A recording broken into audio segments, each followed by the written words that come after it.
থেকে তাদের যদি তখন পুরস্কৃত না করে ফাঁসির কাছে ঝুলিয়ে রাখা হতো, তাহলে কিন্তু আজকে ধর্ষণের পর্যায়ে যেত না। এই অবৈধ শেখ হাসিনার শাসন আমলে একজন ৮০ বছরের বৃদ্ধা থেকে শুরু করে একদম ৩-৪ বছরের শিশু পর্যন্ত ধর্ষণের শিকার হয়েছে, যেটা অতীতে কখনো ছিল না। এটা হয়েছে। আর এই নারী যে বৈষম্যের শিকার, তার প্রত্যক্ষ প্রমাণ আমাদের দেশ নেত্রী বেগম খালেদা জিয়া। খালেদা জিয়া তিল করে বৈষম্যের শিকার করে মৃত্যু যন্ত্রণায় তিল করে কারাগারে পাঠিয়ে তাকে তাদের হাউস অ্যারেস্ট করে রাখা হয়েছিল। তাকে বিদেশের সুচিকিৎসা পর্যন্ত করতে দেওয়া হয় নাই। এই দেশ নেত্রী বেগম খালেদা জিয়া কে? তিনি হল দেশের সাবেক ৩-৩বারের প্রধানমন্ত্রী। তিনি দেশ নেত্রী বেগম খালেদা জিয়া জীবনের কোন নির্বাচনে যিনি কখনো পরাজিত হননি। তিনি একজন সাবেক রাষ্ট্রপ্রধানের স্ত্রী। তিনি আমাদের দেশ বরণ্য নেতা তারেক রহমানের মা। আপসহীন নেত্রী, যিনি তার আপসহীন ভূমিকার জন্য তিনি তার সন্তানকে হারিয়েছেন, স্বামী হারিয়েছেন।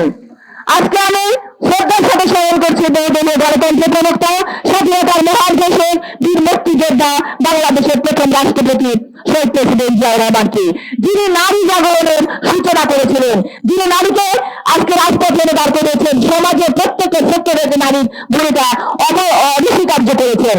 আজকে সাবমেরিন থেকে শুরু করে আকাশ বলেন, পাতাল বলেন, প্রত্যেকটা জায়গায় নারীর ভূমিকা রয়েছে। আর এই নারীকে প্রতিষ্ঠিত করে আমাদের শহীদ প্রেসিডেন্ট জিয়াউর রহমান। নারী তিনি অনুধাবন করেছিলেন যে নারীর জন্য, দেশের পরিচয়ের জন্য নারীকে পুলিশের পাশাপাশি নারীকে হাল ধরতে হবে। আর সেই জন্য নারীরা কিন্তু পাশাপাশি দাঁড়িয়ে আছে। আমি গর্ববোধ করি আমি সেই নারী। আমি আজকে জাতীয়তাবাদী মহিলা দলের আমি সভাপতি। আমি গর্ববোধ করি আমি এই জায়গায় এসেছি। শহীদ রাষ্ট্রপতি জিয়াউর রহমান জাতীয়তাবাদী মহিলা দল সৃষ্টি করেছিলেন, সেই জন্য হয়তো আমি যেখানে এসেছি। আমার দেশ বেগম খালেদা জিয়া জন্য করেছেন, নারী শিক্ষা ব্যবস্থার জন্য করেছেন। আর আমাদের দেশ নয় তারেক রহমান এই যে ৩১ দফার মধ্যে ২৩ দফার মধ্যে কথা বলেছেন। রাষ্ট্র কাঠামোতে নারীর ভূমিকা, যে নারীকে নারী ১৫% থেকে ৩০% আমাদের তারপর দেশ খালেদা জিয়া আরো সেটার জন্য কাজ করে যাচ্ছেন। আমরা নারীরা নিশ্চয় আরো এগিয়ে যাব, পাশাপাশি অনেক কাজ করবো, কিন্তু সংযত হতে হবে। পুরুষের যে ভূমিকা, আমরা পারিবারিক শিক্ষাকে আগে গুরুত্ব দিতে হবে। পুরুষরা যদি আমরা সংযত না হই, নারীকে রক্ষা করতে পারবো না। প্রিয় ভাইয়েরা, সাংবাদিক ভাইরা, আপনাদেরকে বলতে চাই, আপনারা যদি সচেতন না হন, সাগর মনের বিচার হবে না। আপনাদেরকে এগিয়ে আসতে হবে সাগর মনের বিচার হওয়ার জন্য। আজকে যদি আপনারা সচেতন থাকতেন, তাহলে সাগর মনের বিচার হতো। আর বিচার যদি হতো, আপনাদের বাক স্বাধীনতা আপনারা আবারও ফিরে পেতেন, শহীদ রাষ্ট্রপতি জিয়াউর রহমানের সেবা যেভাবে আপনারা ফিরে পেয়েছিলেন।